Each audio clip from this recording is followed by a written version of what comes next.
Hello అండి. రేపే వరలక్ష్మి వ్రతం కదా! చాలా మందికి వరలక్ష్మి వ్రతంలో తోరాన్ని ఎలా కట్టుకోవాలో తెలీదు. ఫస్ట్ వైట్ థ్రెడ్‌ని తీసుకొని లెంత్ చెక్ చేసుకొని ఈ విధంగా 9 లైన్స్‌గా అయితే కట్ చేసేసుకోండి. నెక్స్ట్ ఆ థ్రెడ్ మొత్తం పసుపు అప్లై చేసేసి ఇప్పుడు ఒక ఆకు అలాగే ఒక పువ్వు తీసుకొని ఆ థ్రెడ్ మిడిల్‌లో పెట్టేసి ఒక నాట్ అయితే వేసేయండి. ఇప్పుడు మనం వేసే నాట్ ఏదైతే ఉందో అది అటు సైడు, ఇటు సైడు లెంత్ చెక్ చేసుకుంటే మిడిల్‌లోకి ఉండాలి. ఇప్పుడు మనం పువ్వుని పెట్టి నాట్ అయితే వేసుకున్నాం కదా!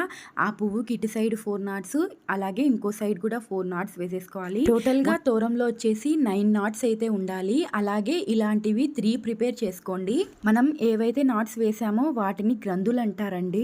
మనం చేసి పెట్టుకున్న 3 తోరాలను కూడా అమ్మవారి ముందు పెట్టేసి ఒక్కొక్క గ్రంథికి ఇలా అక్షింతలు వేస్తూ పూజించుకోవాలి. పూజ కంప్లీట్ అయిన తర్వాత ఒక తోరాన్ని అమ్మవారి దగ్గరే ఉంచేయండి. అలాగే ఇంకొక తోరాన్ని మీరు కట్టేసుకోవాలి. ఇంకో తోరాన్ని వచ్చేసి పూజ రోజు మన ఇంటికి వచ్చిన పెద్ద ముత్తైదుకైతే ఇచ్చేయాలి.